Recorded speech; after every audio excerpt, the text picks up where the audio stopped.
Let's Play! Hello everyone and welcome back to Let's Play Narcissu. Chapter 4, The Emerald Sea. Don't know why there's a 3 there. The silver coop but I'll go off to a great start. The silver coop purred along under a cloudy sky. 3 more days had passed. We'd driven on as before, without any fixed destination. Nothing particularly exciting had happened in that time. But the most interesting moment was when we happened on an open-air bathing spot that was practically free to use. There hadn't been many people around, so we'd taken the opportunity to have a proper soak. Apart from that, we'd just been spending our dwindling money and burning our dwindling fuel. Are you tired of this stuff yet? Not really. This was in reference to the usual cheap onigiri we were eating. However, preferable it was to the 7th floor cuisine. It wasn't quite wonderful enough that one could eat it up forever without tiring of it. And while it was the cheapest food we could live off, even then, we weren't going to be able to afford many more. I'm tired of the noise. Huh? What noise? The car. It's getting noisy. You're right, too. I hadn't noticed till she mentioned it, but it was noticeably louder than it had been. It was almost certainly my fault too, for cracking the silencer in the rush to get away from the pachinko parlor. It was a blessing that I hadn't damaged anything more fundamental. Right now, however, the petrol situation was a bigger problem. The gauge had been reading empty for about 5 minutes now. Unfortunately, I only had 900 yen left. There was no chance that we could afford to fill up on that. If we ran out of petrol, we'd be helpless. I couldn't face that, so I was looking for a petrol station, a self-service one. As luck would have it, I came to one before the engine started dying. I pulled up beside the pump nearest the exit. I'm gonna fill up. Right. Stay in the car, okay? She didn't reply, but I was pretty sure she could guess what I meant. I opened the filling cap and stuck the nozzle in, like I'd seen other people do. Seemed to do the trick. I looked around as I filled. There was only one other customer present at the moment. There were attendants, but right now, they were both inside the kiosk. That appeared to be where the business side of things took place. There was a user's guide stuck on the wall, which implied that the thing to do was to fill up first, then take one's receipt to the counter to pay. If we left out that last stage, we might well get away safely. I looked up at the pump. 23, 24, 25, 26. Last time those digits seemed to click past so fast. This time, the meter seemed to be counting unhelpfully slowly. The effect was the same though. I couldn't wait for it to finish pumping. The numbers ticked on.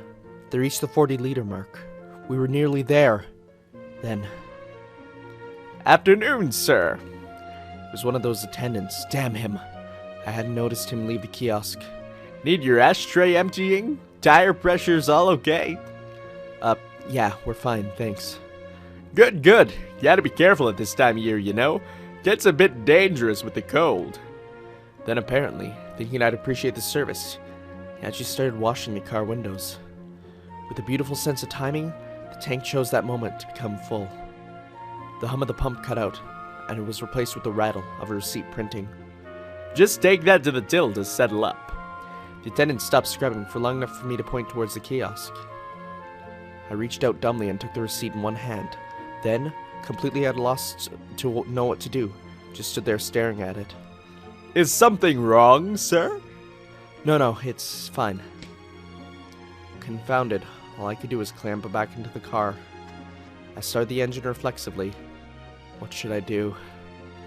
What could I do? The attendant was still fussing around. He appeared to have started washing the taillights. I could just make a run for it. This was a fast car, they'd never catch up. But they'd certainly make note of the registration. We'd be arrested within hours. Well, we were in trouble already. At least we could delay the inevitable. I shoved the clutch out, mentally cursing the overzealous attendant in all his works. Then, as I grabbed the gear stick and pushed it towards second. Here. Huh? Use this. She was holding an envelope in one hand. She was holding the other one out to me, with a 10,000 yen note in it. You had that all along? I couldn't believe that all this time she let me think I was the only one with money. I couldn't believe she just sat there and watched while I resorted to petty crime to try and keep us fed and mobile. Why the hell didn't you tell me? Did you ask? Oh, no, that's her. Did you ask? I thought, you know. That's why. As always, she stopped there. She started staring out of the window again. We were on the move again. We had a full tank, which, much to my relief, I managed to pay for without any awkward questions. We had money, over 5,000 yen now with the change from the petrol. I was still bothered, of course, but this time it was the girl's fault. So let me get this right. Here, have the rest. What? She cut in before I could finish putting my question together and dropped the envelope in my lap. Is it okay to use this? That's what it's for. I took a peek inside. There were 4 more of those 10,000 yen notes in there. That was more money than we were likely going to need to see us through, which was all well and good, but it did lead me to certain other questions, like say, why on earth had she been carrying so much cash in the first place? It wasn't something really needed in day-to-day life in the hospital. That's why I'd only had a few thousand yen to bring with me. It rather looked as though she had really been preparing to run. Wait a minute. You always said you didn't want to be on the 7th floor, right? And not at home either. Yeah, me too. So, you're planning to go somewhere else all this time, weren't you? Is that why you had all this money? And I remembered something else she said. She said she was going to walk for as long as she could. She asked whether I was going to try to stop her, or whether I wanted to go with her instead. You had somewhere in mind, didn't you? Not really. Somewhere non-particular, then? Nowhere. She whispered in a sad and lonely voice. Then had she really just been keeping to herself, constantly prepared, ready to go, even though she had nowhere to go? It was hard to believe that anyone would choose such a futile path. But she was there beside me to answer, and the despair in her face was ample confirmation. What about you? It's hard when there's nothing telling who said what. So really, the ellipses are the only thing I have to go off of. So wait, no, is that him? Wait. Oh god, I'm confused. I did not really have anywhere in mind either. Don't imitate me. Oh, well, that's helpful. Imitating each other in a game where there's no... That is helpful. I wasn't. Not really. So, there we were. Driving along together. I, who had the initiative to leave, but done so without thought or plan. And the girl, who had continually prepared without ever acting. I want to go somewhere. I don't really care where. I just want to go. Huh? Why don't we go to that Awajishima place? We can afford it now. Seriously, I didn't care where we went. As long as it wasn't the 7th floor or home. As long as we could keep going. As long as we weren't just wandering around pointlessly like now. I didn't care where we went. Awajishima would be as good as anywhere. You want to go there too, don't you? Not really. She gave her usual response and stared out the window as usual. And as usual, her eyes became distant and unfocused. I wondered what she was looking at. I wondered what she had been thinking. What she'd been hoping for in coming this far. And we're on Chapter 5, Route 1. Sounds good, we'll get this started. I still enjoyed looking at maps. There was Route 1, stretching forever across the country to places I'd never been. I liked cars too. They could take me anywhere in my dreams.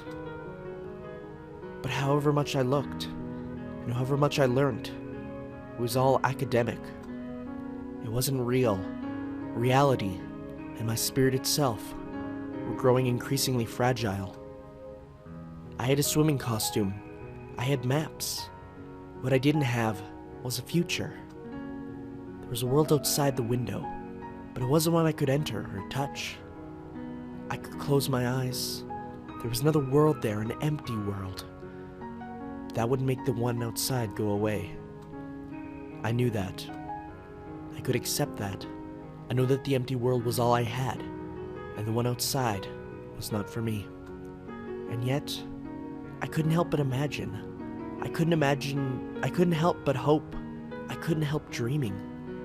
I couldn't help desiring them beyond desire. That bikini, that emerald sea. The long scar on my breast told me, give up. But I'd spent half my life in the hospital. My other place had been the world I saw when I closed my eyes. I despaired that I could choose only between home and the 7th floor. I hadn't been given any real freedom even there. I felt I was a truly wretched creature, unable even to find a place for itself. Even though I'd lived for 22 years. Just for once, let me have my way. When I whispered that, I felt my time move. My stopped time moved. That day, I felt pain in my heart. My stopped heart hurt. January 26th, Route 1, Hiratsuka. The coupe was roaring along, the still winter sky reflected from its bonnet. We had still not made any plans, but at least I knew we had money. We would not go short of food or petrol. We were approaching a major junction. While I hadn't managed to get a particularly favorable response last night, still thinking of heading west, just because. The problem with that was that I was hopeless with geography. I was still reluctant to use highways. We had money, but that wasn't infinite. It was at that point in my musings that we began to see signs for this junction. I didn't take much notice. I just kept driving straight on. Left here. You what? Go left, here. An instruction from a most unexpected source. I took the turning obediently, wondering what she was thinking. We came onto a major road. Why did you want to go this way all of a sudden? This is Route 1. Stay on it for now. For now? I was bewildered. I knew she knew a lot about travel and geography, but she never volunteered directions before. Have you changed your mind? Do you want to go there after all, to Owajishima? Can't we? I didn't say that. We've been traveling aimlessly for days now. I've been hoping that we'd find some kind of goal to aim for, but she just kept staring into the distance. To hear her express any form of desire was profoundly unexpected. It's not that I'm hoping for anything particularly. You what? It's not that I want a bikini like... What are you talking about? Nothing. Route 22, Nagoya. We drove under the clear winter sky, the sun gleaming from the silver paintwork. The tough climbs and sudden turns of Hakone were far behind us. The going was easy now. Where are we now, then? Aichi Prefecture, just outside Nagoya. We were still staying off highways to save money, so we were coming in on the old road. I could never have found the way by myself, but luckily I had her with me. She was better than GPS. How she knew I had no idea, but she was issuing clear instructions at regular intervals. And so far I could tell they were accurate, too. Take Route 22 at the next junction. Will do. I made the necessary adjustments and turned off onto the indicated road. The scenery flashed past outside. The unfamiliar suburbs stretched out far ahead to the north. Then, around the time of day when the streets around us began to grow quiet, why don't we stop for a bite to eat? I had spotted a big chain restaurant ahead. As we approached, I pointed it out. We've been living off onigiri for ages. I hadn't put up with it because I love this stuff. The Advantage supermarket the advantage supermarket had was twofold. Oh, the advantage oh, I see what it's saying. I thought advantage supermarket was like the brand, but that's not right. The advantage supermarket food had was twofold. First, it was cheap, and second, required little thought or effort to acquire. I had more money in my pocket now, and fewer preoccupations. That changed things, rather. Let's have a proper meal for once. I'm happy with onigiri. It's a great song. This is getting me into it. God, and I have to go right away. It sucks. That's what she said. Her eyes told a different story. They were looking at her clothes. Of course, she wouldn't have to go out for a meal. She wouldn't want to go out for a meal dressed like that. Ah, okay. How about we go there first, then? But we will do that next time, folks. I will see you next part of Narcissu. Holy crap, I'm getting so pulled into this story. I will see you next time. Ciao.